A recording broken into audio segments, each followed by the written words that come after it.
Okwa sorry we. Me correct. Mati. Pacho sotre kronkron mu neka we say edi mechi meka se me no abodin nyina ahye ho me.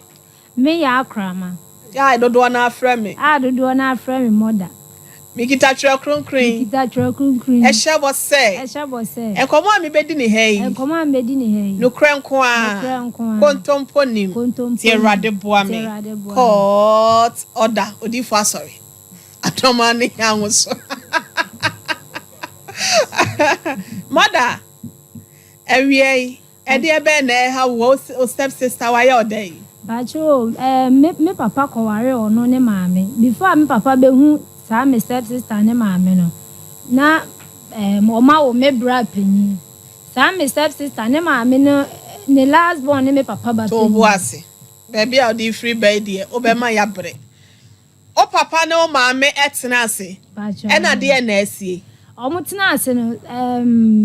Sata na me papa di kan ne oba maami bi awo. Ansa na obehu maami. Ansa na obehu me maami. Okay. Nti omu free, me papa free, agree ko ma ase, ho free. Nti ohu me maami no, e na me ma ode maami ko okro mu agree ko ma ase. Nti ode ne ko e no maami se didi ma na ombe wo me.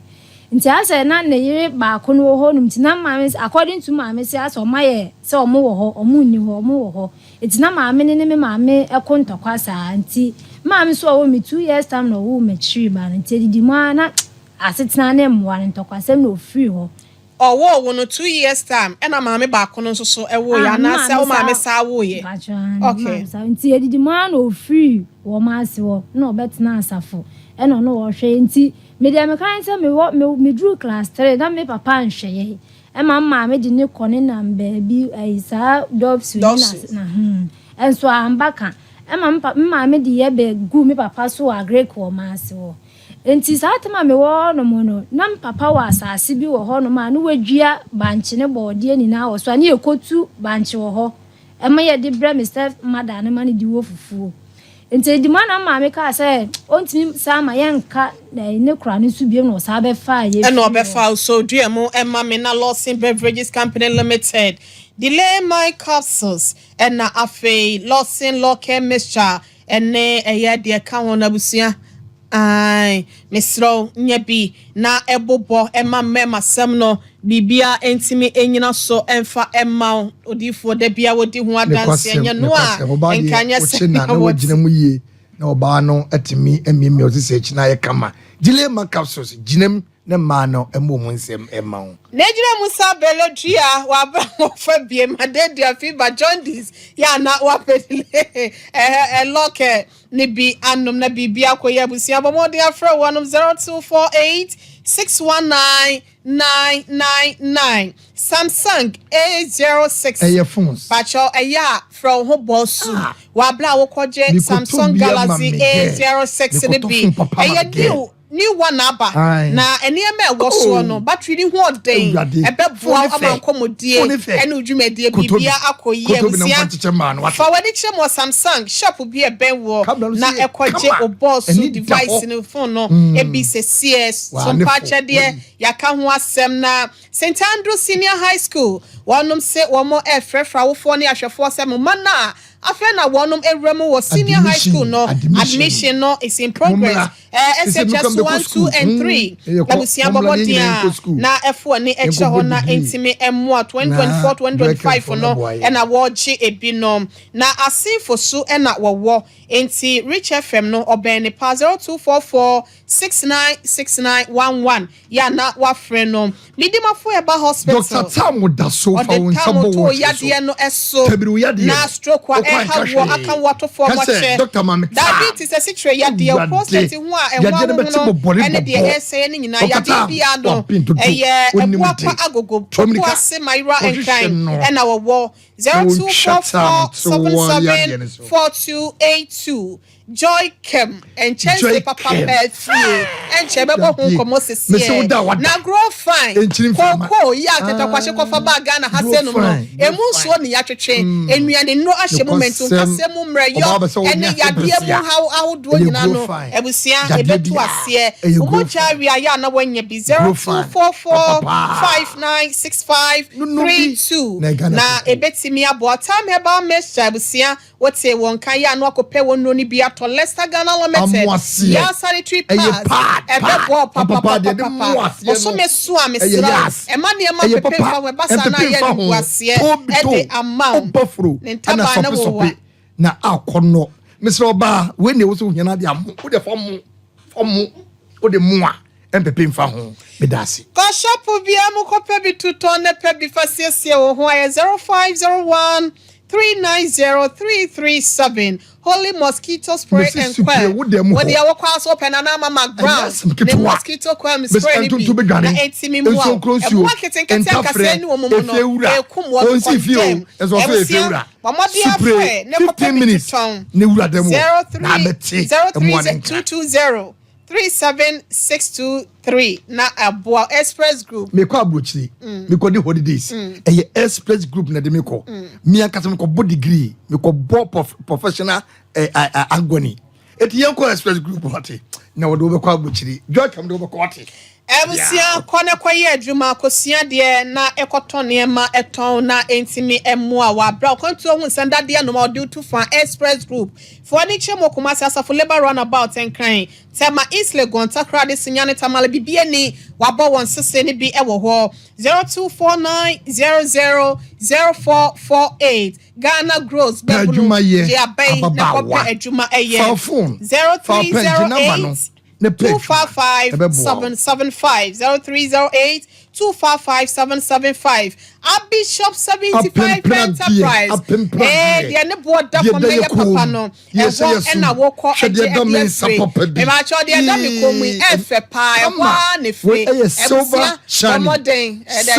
shiny ana me de da me so golden aga Abis Plaza plot number 17 and Obour was 0598 585219 Abi yachia papa na sansam herbal ebusia we say mesha and what dia ba still immune system no na atimi aboa wonom a wonom eye BP patient diabetes cholesterol show ni pedua mu stroke and na wontimi na nyina no wo se betimi aboa obusia fresh cold capsules no ya wo awodo ya woti wo sisi mu koko ya de amamai body nyina no etu ase de free pedua ni mu na fresh lady capsules no so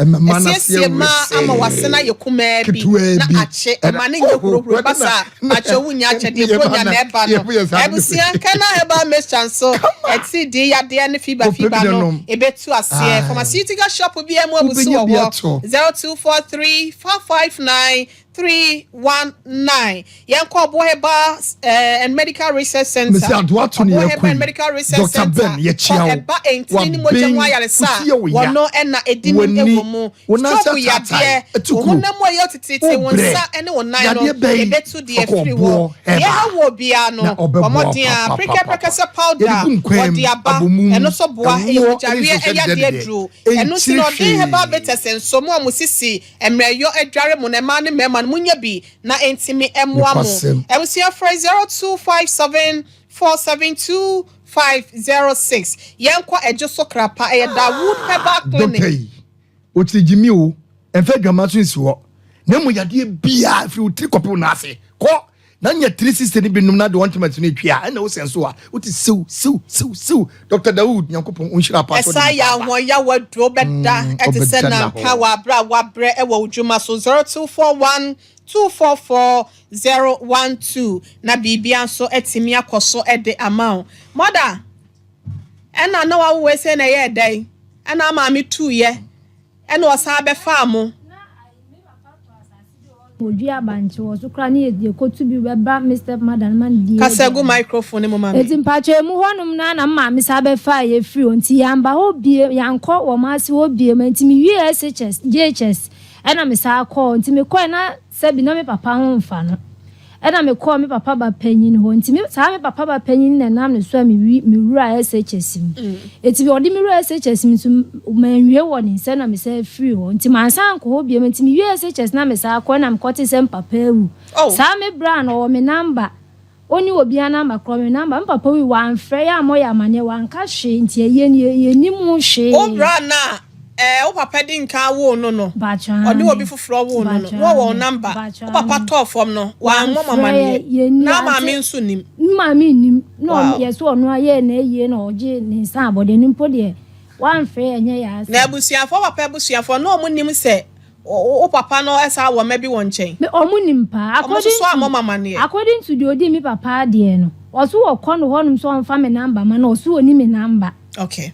onto anfa amount ya se o papa frame e de na esi akiri e se de esi ni se sa me bra panyin no me bra panyin nso I frame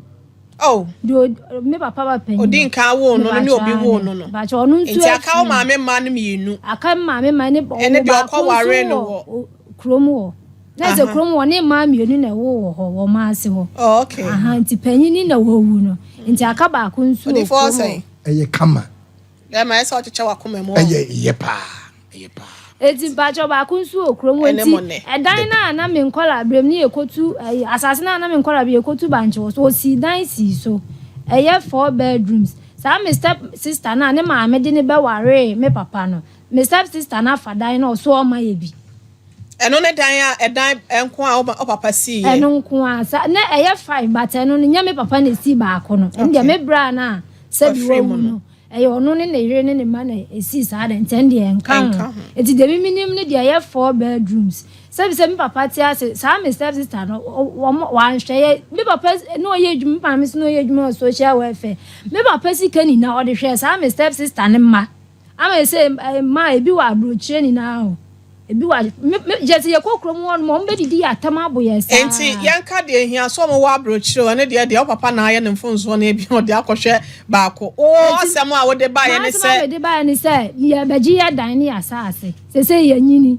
me tu ese me 29 years me boase ne se me ti a me ye adwuma o me pese me tu ba fi ba kumase ya nti ye baji ya dan on fa ye dan ma ye mo je mo dan sen edan na papa si ye na my step sister na fa ne no ni ye agi your papa ba no enye me papa ba ma me ne de ne be ware na ma me na nkasa so we ma me ni so afim asemo pacho mate enti mo je mo dan nyina enti oni chefa won labi edan ni so onu na si ye kra se bi se me ti krom woni ma me no onye adwuma me papa sika bosumi akatwa se bi na me papa ho fa ne kra no le bosumi so a no odwale me papa so ne sade ne ko bangi bi wo santa ase no ma ko iska o nti me papa sika na no sade si dan no enti senka odi okunu ti na efa wantwam na ye ni nkomo si medumra odi okunu ti na sa wanye wa ebi a wo sika nka na musi dan a ono wo chefa wom sese unu ukunu na sidan wo sika nim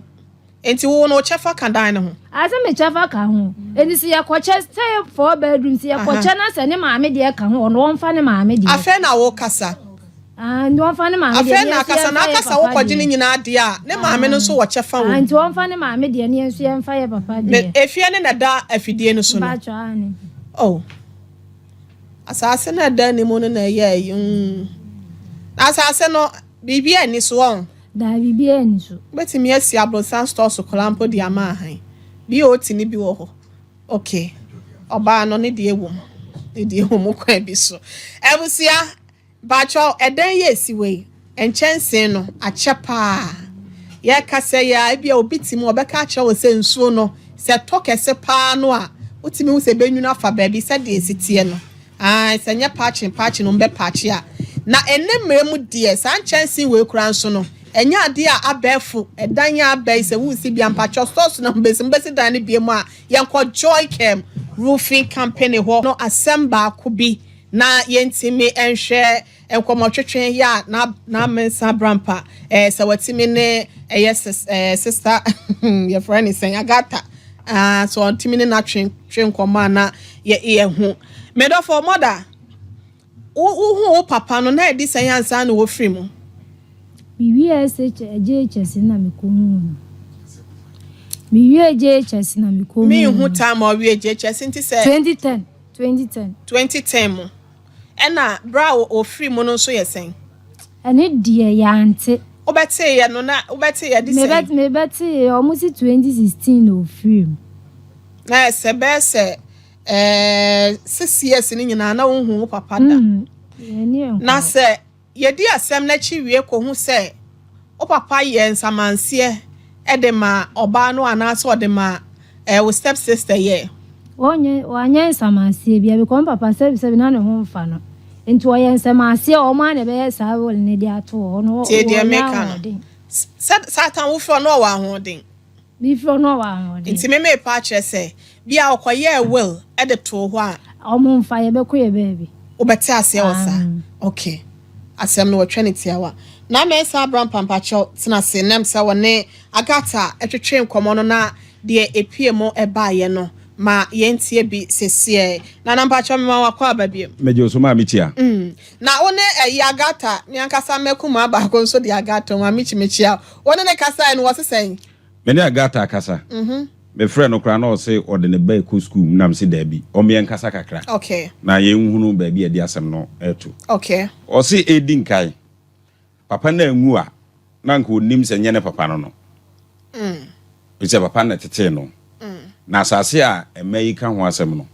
o papa ton ne de e de kotwe ahensem ho manson enti de edan ne sisi so no o ma me na ma ne be si baako esi so ye no chese ne papa ne da ya ono so ewom no di sa efie ne de enkenye wo papa de ana me ka che ne se wunim se sesie ye we se wo maame akoto prot na papa ne mu hwe kra na wono ne papa de a wo se an nam so se ye nka wo so agata yi ukuna gotobi na se wunim hwe no ye japade a ye wono ne de wo se an nam se ntunim se nkra ne de ewom ana wo se papa na ton ne de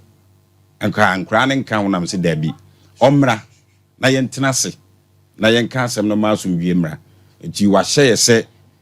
ne ma school sem bi ni ade nti obesere ase na wotwe besim no mene ne nkasa se brewu ma obefiri nkran ba na de ohu bia na ya hwe sisi na agata fa ye fie ne to so ma me awada roma agata na ye kana asem no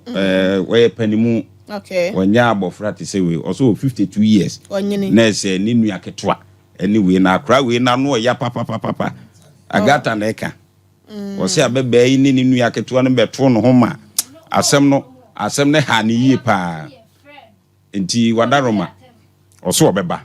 na fe ya tenase na yesiesi asem no ma metia yo mo nim de ekoli na me papa be na ton ne de se me papa de odi ade no ne number we me ba cho me de ma producer na me sampa cho fre oton de ebe ai na me san one di ade ne kasa ya mpa cho no na asem o kan because ye be hia wo nyina na ya ne wo no siesi asem no one ono so ya fra ne sen ejata me fra ejata ejata peke ya no se ho ani me kwa yie o afi kra na maba me be pensu bia no na mso ejata we nya ntoko ade ma ye de wo ho na mso nya bibia asem na me bisa wo ni nyina ne se wo ma no ese agata agifie bi afiro mozam o se ye no kre agata agifie no okay na papa ne wuye no ono ejata ne di ade o gina busua ne nyina anam e de efie ne ma papa ne ma enti se nei agata ne nua no mo ye we mu se ya na se ntwa enti ba bia be frɛ ne bi obeba enti na chese ebusua na se de odi ade na e ka sa ade a na de agata nso so e kan na ne bo ebra enti di se o mu nyina ba be hia enti se ye ne maame de a enka abusuafo no kran san anya se ye sa ade ne ye sa ade ama emma sa pepepe pacho oyo besi ama wansese e dan ya e be hie enti ne ma ye na senana agudie pacho ramo mamia abratia me da si ya me so abrewatia me de beta ya bedwafo de na chini se moda enokunama pinafidie ne nam kan sam nkyerɛ enframa wo no e de wuwu pade an nsaka enso wanhwɛ yen koduru ba bia na asa age afri ne nsam bro ho ase na ye ho akwada wote de America no ejapade ho asem tie de America no wo pre wo pre wan hwe ya obegye dan no but obegya ho akọ Mpebie me dase. Wo mpebie enka se wo mpebie but me ka kire se asa wo pre e wo mo se onye wo papa eba Ma kwan ya ma me ready tama me ti wo mo nche ne ba ko school na me odi me tie na odi me kotwa ahwede ne ba ne ma ko school eno nti no o take you be say o take revenge ana say eno kasa na obekasa ama na tia no eno no na be ye den arato onyame nsam so do kodo ahwede so do ye de onyame adum tie na wonya wadwuma yeso obi papa mu ana o hye ko mo den emfa ya no free your heart ne ja ya no mo ma ne nko wonnua no anya hwe kura na I'm telling you enka ne maami wu ye se ne maami ewu ne papa ewu na nka dan ne beto no enka ye obi asa ne magu abro cha de ntina ka me kura nka bia nka meton ana se medwiri na me de ama company bia ye eye japade bi wo so na nka me kọ obeba no asese din no enti kwan bi so no waye nhweso ehweso ni di ama dan no o papa ni wonyi na ahweso enti meme de me ka me na kosia ne se bro nwase na bu ni se wonua panyin so aye step sister so aye dan yo eye o papa ba no wate mase fa ne se wonua panyin ne ntina bokọ minim so oba star gata nso